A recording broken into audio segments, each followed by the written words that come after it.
Hello friends. पिछली classes में हम लोगों ने ये देखा कि इम्प्लिसिट और एक्सप्लिसिट ट्रांजैक्शंस के थ्रू आप कैसे किसी स्टेटमेंट्स को कंट्रोल कर सकते हैं, और अगर आपको रीड कमिटेड या रीड अनकमिटेड डेटा को गेट करना है तो आप कैसे एक्सप्लिसिटली उसको आइसोलेशन लेवल को सेट करके यूज कर सकते हैं। सो हम कुछ टर्मिनोलॉजी को समझेंगे। यहाँ पे देखते हैं कि सबसे पहले हम ये देखते हैं कि क्वेरी ब्लॉकिंग क्या होती है। मीन्स जो ओपन ट्रांजेक्शन्स क्या होता है, और हम अगर किसी सर्वर पे किसी डेटाबेस में अगर कोई ओपन ट्रांजेक्शन्स रन हो रहा है, सो उस ओपन ट्रांजेक्शन्स को हम कैसे फाइंड आउट करेंगे। So this is very important concept in real time scenario. Suppose करिए अभी जैसे मैंने यहाँ पे एक रो अफेक्टेड किया है, जैसे पिछले क्लासेस में आपने देखा था कि अगर हम विदाउट कमिट या रोल बैक डेटा को अपडेट करते हैं, इंसर्ट करते हैं, डिलीट करते हैं, सो सेकेंड जो सेशन में होता है, अगर यूज़र सेम डेटा को, उसी डेटा को जिस पे अपडेट किया गया है, अगर वो यूज़ करता है तो उसे वेट करना पड़ता है और वो लॉन्ग टाइम रनिंग क्वेरी हो जाती है। जैसे आप देख सकते हैं यहाँ पे ये डेटा हमने यहाँ पे सपोज करिए यहाँ पे वन रो इफेक्टेड दिखा रहा है। अगर हम इसी डेटा को सेलेक्ट करते हैं तो यहाँ पे आप ये देखेंगे कि ये लॉन्ग रनिंग क्वेरी, ये जब तक चलते रहेगा जब तक कि प्रीवियस सेशन में, इस सेशन में हम डेटा को जो है रोल बैक या कमिट नहीं करेंगे। So this situation is known as query blocking. Okay. So अगर कोई क्वेरी ब्लॉकिंग होती है, अगर मुझे, और इस क्वेरी ब्लॉकिंग को हम लोग बोलते हैं ओपन ट्रांजेक्शन। मीन्स कि अगर किसी एक यूज़र ने किसी पर्टिकुलर डेटाबेस में टेबल्स के अंदर अपडेट कमांड या कोई भी स्टेटमेंट्स रन किया है और उस स्टेटमेंट्स को अभी तक उन्होंने कमिट नहीं किया है या रोल बैक नहीं किया है, सो सेकेंड सेशन में सेम डेटा के ऊपर वो लॉक लग जाता है और क्वेरी ब्लॉक हो जाती है। उस सिचुएशंस को हम लोग बोलते हैं ओपन ट्रांजेक्शंस। सो अगर कोई भी सर्वर पे या डेटाबेस में टेबल्स के अंदर हमें क्वेरी ब्लॉकिंग फाइंड करनी हो या ओपन ट्रांजेक्शंस फाइंड करनी हो, सो हमारे पास एक ऑप्शंस होता है। यहाँ पे देख सकते हैं, यहाँ पे ये सेलेक्ट @ ट्रांजेक्शन काउंट होता है। साउंड का मतलब होता है ग्लोबल वेरिएबल, जो हम की नेक्स्ट क्लासेस में हम इसके बारे में बात करेंगे जब वेरिएबल्स की बात करेंगे। ओके। सो अगर आप यहाँ पे एग्जीक्यूट करेंगे, सो आपको यहाँ पे दो जो है क्वेरी ब्लॉकिंग शो हो रहा है, मतलब कि आपके सर्वर पे, आपके डेटाबेस पर्टिकुलर जो है ट्रांजेक्शन डीबी के अंदर दो ओपन ट्रांजेक्शन जो है अभी रन कर रहा है। सो इस तरह से आप फाइंड कर सकते हैं। सेकेंड जो सिचुएशन है कि क्वेरी ब्लॉकिंग का मतलब क्या होता है, we see that the query runs forever. यहाँ पे ये देखिए, so this situation is known as query blocking. And आप ये जानते होंगे कि क्वेरी ब्लॉकिंग क्यों हुआ है, पिछली क्लासेस में हम इसमें डिटेल्स में डिस्कस किया था। सो अब थर्ड जो ऑप्शन होता है कि how to avoid query blocking, तो हमने ये भी सॉल्यूशंस प्रीवियस क्लासेस में बताया था कि हम नो लॉक और रीड फास्ट, और ये दोनों में से हम इसकी प्रायोरिटी किसको देते हैं, नो लॉक या रीड फास्ट को, और रीज़न क्या था ये भी हमने डिस्कस किया था। Right. So these are the very important concept whenever you are using transactions in real time scenario. So next topic जो है हमारा आज, वो हम बात करने वाले हैं कि अगर किसी ट्रांजेक्शन्स को ट्राई और कैच ब्लॉक में अगर हम यूज़ करते हैं तो क्या होता है। सपोज करिए हम अगर किसी ट्रांजेक्शन्स को, अगर हम ट्रांजेक्शन्स को, किसी भी ट्रांजेक्शन्स को with try and catch use करते हैं, ट्राई एंड कैच, सो इसका बेनिफिट क्या है। सो बेसिकली हम समझते हैं कि ट्राई का मतलब क्या होता है। Try means what, so try means deduction of error. Means कि अगर किसी स्टेटमेंट्स के अंदर आप कोई भी स्टेटमेंट्स अगर यूज़ कर रहे हैं ट्रांजेक्शन्स में, तो उस ट्रांजेक्शन्स में, पर्टिकुलर ट्रांजेक्शन्स में कोई एरर आता है, तो ट्राई ब्लॉक क्या करता है, उस एरर को डिटेक्ट करता है, और जब एरर डिटेक्ट होता है तो वो कैच ब्लॉक के पास पास कर देता है। तो कैच ब्लॉक तभी रन होता है, तभी एक्सिक्यूट होता है जब ट्राई के अंदर कोई भी एरर डिटेक्ट होगा, तो वो कैच ब्लॉक के पास ट्रांसफर करेगा और उसको वो हैंडल करता है। So it means you can say that कि जो ट्राई ब्लॉक है वो detector of error, and catch is a handler of that error thrown by the try block. So I hope so got the point. So अब हम transactions में try और catch को use कैसे करते हैं। तो सबसे पहले यूज़ करने से पहले सिंटेक्स को समझते हैं। इसका जो सिंटेक्स होता है वो कैसे लिखा जाता है। सो सिंटेक्स को यहाँ पे देखेंगे। सबसे पहले आपको बिगिन ट्राई करना है और यहाँ पे बिगिन ट्राई के बाद बिगिन आपका ट्रांजेक्शन्स होगा, राइट। सो यहाँ पे ट्रांजेक्शन्स, उसके बाद यहाँ पे ट्रांजेक्शन्स के बाद जो स्टेटमेंट्स होते हैं वो आप लिख सकते हैं। स्टेटमेंट्स, उसके बाद स्टेटमेंट्स के बाद यहाँ पे कमिट या रोल बैक, जो भी आप करना चाहें। सॉरी कमिट करेंगे, सॉरी यहाँ पे कमिट करेंगे, क्योंकि अगर ट्राई में कोई एरर नहीं आता है तो ये कमिट हो जाएगा। क्योंकि जो एरर आने के बाद वो सीधे जो डायरेक्टली जो है डायरेक्ट जो है वो कैच ब्लॉक के पास रेफर होगा।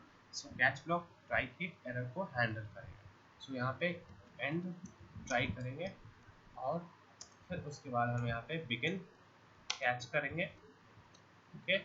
और यहाँ पे जो है ये रोल बैक होगा, या आप यहाँ पे प्रिंट भी कर सकते हैं मैसेज के लिए। सो टेक्स्ट मैसेज के लिए प्रिंट भी कर सकते हैं। और यहाँ पे आपका एंड कैच हो जाएगा एंड देन आपका end. So this are the syntax about begin try catch with statements.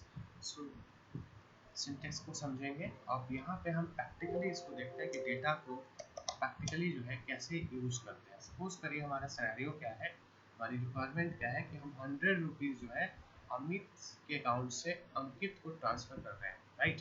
सो यहाँ पे आप आइसोलेशन कॉन्सेप्ट को भी, सॉरी एटॉमिक जो कॉन्सेप्ट था ऐसी प्रॉपर्टी में, उसको यहाँ पे भी समझ सकते हैं कि दो स्टेटमेंट्स आप देख सकते हैं। यहाँ पे बिगिन ट्राई किया है तो यहाँ पे हमने ट्राई को बिगिन कर दिया है। सिंटेक्स हमने यहाँ पे डिस्कस किया था। सो सिंटेक्स में क्या था हमारा, सिंटेक्स में क्या था, begin try, right.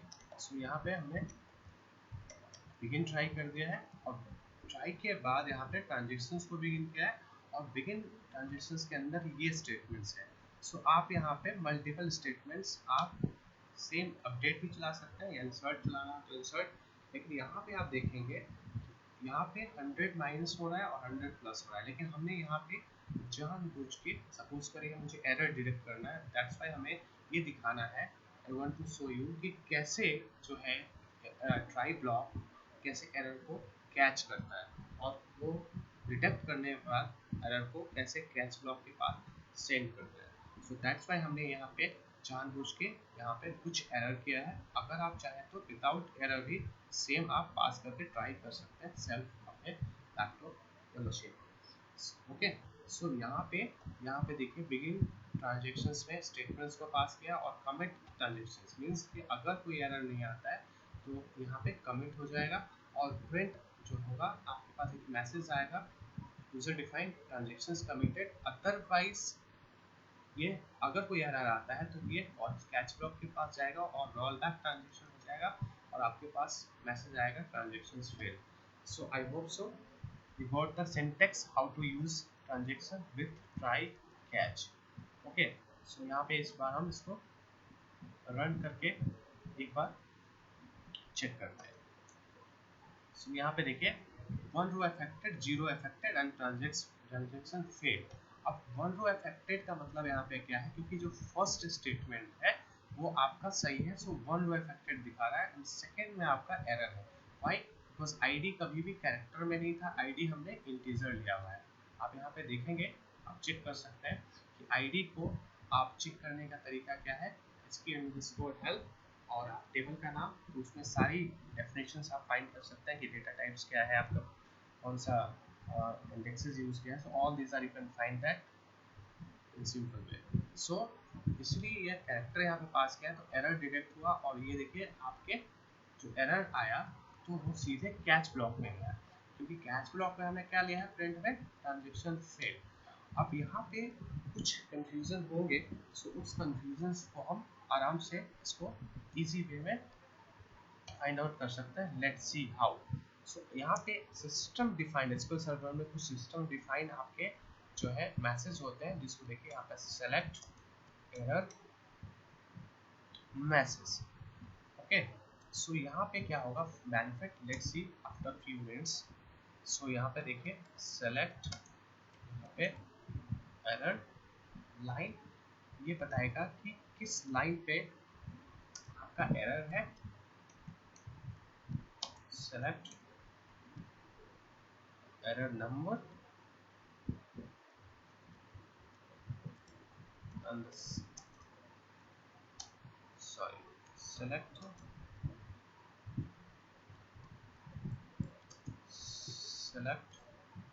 error severity। so severity means error कितना स्ट्रॉन्ग है। ये एक सिविलिटी में क्या होता है कि एक नंबर फिक्स होता है। अगर आपका एरर ज़्यादा स्ट्रॉन्ग है तो उसके लिए एसक्यूएल सर्वर में, जो एसक्यूएल सर्वर जो ट्रांजैक्शन मैनेजर है, वो जो है ये number pre defined number fix किया गया है कि अगर आपकी सिविलिटी ज़्यादा होगी एरर के तो उसका नंबर कुछ डिफरेंट होगा। सो ये प्री डिफाइंड होता है, ये जो है सिस्टम डिफाइन करता है कि वो सिविलिटी के लिए क्या इसका कोड होगा, क्या नंबर होगा। सो इस तरह से आप इसको मैसेज प्रिंट करा सकते हैं यूजर्स के अकॉर्डिंग, सिस्टम के अकॉर्डिंग। अभी तक इससे पहले एग्जांपल में प्रिंट के थ्रू आप यहाँ पे मैसेज डिस्प्ले कर रहे थे, यहाँ पे हमने सिस्टम डिफाइन के थ्रू ये मैसेज को डिस्प्ले कर रहे हैं। अब बेनिफिट क्या होगा, ये आपको ये बता देगा कि एग्जैक्ट जो है एरर कहाँ था और किस लिए वजह से आपको एरर हुआ है और किस लाइन पे था और किस नंबर पे था। So let's see.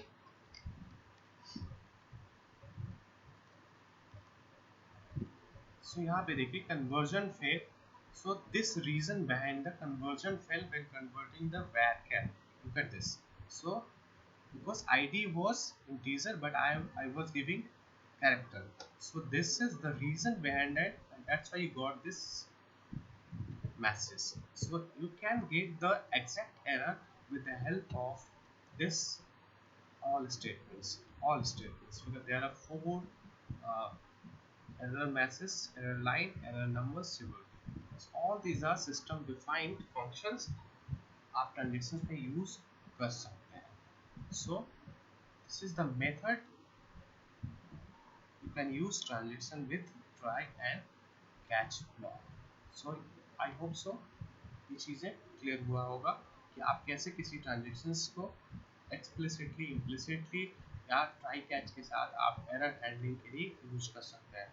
आप ट्रांजेक्शंस को प्रोसीजर के साथ भी यूज कर सकते हैं, सेम चीज़ को, सिर्फ हमने यहाँ पे क्या किया है, प्रोसीजर क्रिएट कर दिया है और उसी प्रोसीजर्स के अंदर आप यहाँ पे इसको रन कर दिया। सो इस तरह से आप जो है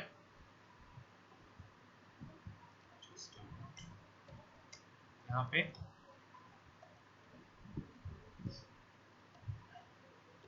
प्रोसीजर्स के साथ भी यूज कर सकते हैं। So all these are the methods, this is the process, you can use it and you can try to test self.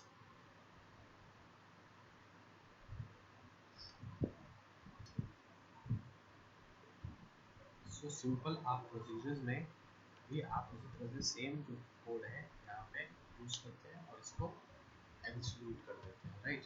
So successfully and then आपको यहाँ पे प्रोसीजर को कॉल कर देना है। So same result will get you, look at this.